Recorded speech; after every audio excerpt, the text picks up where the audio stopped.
guys, welcome to my backyard. My rule of thumb is when I put my kebabs on, I turn them every 4 minutes. And when they're ready to come off, I just pull them off because you have such a variety of different things. You have your steak, your chicken, your veggies, your pineapple. I actually have a surprise guest today because I had so many figs on my tree. I actually used the same marinade for the pineapple and did a whole entire kebab of figs. Just absolutely phenomenal. And then also I had some extra baby bok choy in my refrigerator and I needed to cook it. So I threw those on the grill as well. And then we have our mushrooms and as well as our corn. So today I really want to talk about your safe grilling tips and tricks. First one, low and slow. I know people love some burnt meat, but I really recommend trying not to burn your meat. I preheat my grill between 350 and 375. I actually have one built into my grill. If you don't have one built into the grill, no worries. If you have a charcoal grill, you could easily have one that can be placed in the middle of the grill and you know what your temperature is. The reason why I suggest low and slow is that burnt food or fat drippings and smoking actually releases chemicals to increase your cancer risk. So I always say just make sure that you are cooking low and slow. And sometimes also think about it. If you have really burnt food, you can have charred. That's why I like doing 350, 375. Creates a little bit of a char, but it evenly cooks your food, especially marinating. Ann and I talked about marinating your meats, tenderizes them, just kind of keeps them nice and moist, especially if you throw them in the grill, which is a pretty dry type of way of cooking food. So I do recommend that you do marinate your meat, but also cook it very low and slow. We don't want to char it and then be pretty raw in the middle as well. So number 2, keep it clean.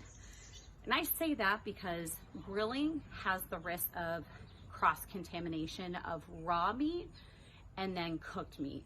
So what my tip and trick is I have 2 different types of pans. So I know.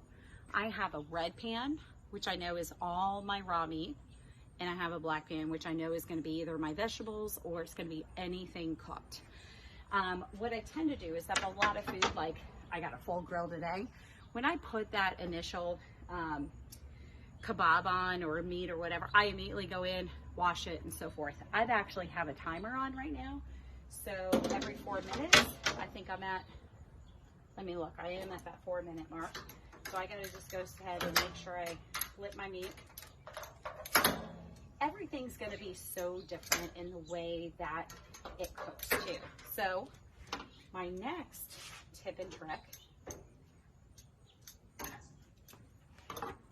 is use a meat thermometer. All right, this is one of my favorites. I've had this for a while. I've actually bought like 3 or 4 of them on Amazon. My meat thermometer has Celsius, Fahrenheit. It actually can light up. It actually tells you where you should cook your meat. I like medium rare steak, so I'm gonna pull this off about 135, 140. And for the chicken, we wanna make sure it's completely cooked, 165. For the vegetables, and the fruit and everything else, you just gotta picture what actually works best for you and what texture that you like. A lot of those, I think the marinade is gonna make it a little bit soft, so you just wanna, kind of pull it off as needed. Nothing is gonna be pretty set standard of time. Everyone's very different in what they have. But and last but not least, use foil. Okay, I don't like cleaning the grill. I use as much foil as possible. I didn't use as probably kebabs, you don't use as much foil, but anything, especially with the mushrooms, the corn, I use foil, it keeps it moist. Remember I told you, when we packed up the corn, you put that ice in there and it steams it and it doesn't burn it. If you really like those grill marks, just take it out of the foil the last minute and just rotate it. Those are not gonna be such an issue. But let's if I look at this, let me see where my steak is at. All right, perfect. It is actually at 140, little bit more, but I got kids, so I need to make sure it's right where it needs to be.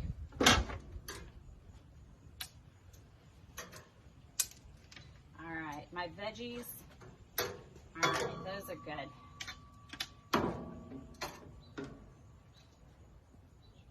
Let's look at the fruit.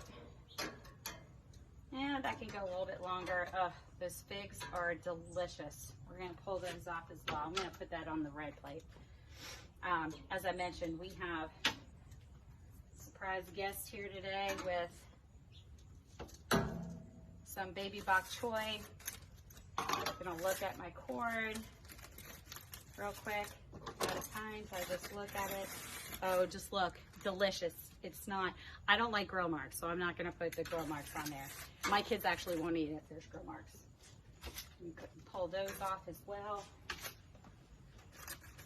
Same thing with portobello mushrooms. And I'm gonna quickly check, because actually I put these on the hotter side just so they can say. These are at 165.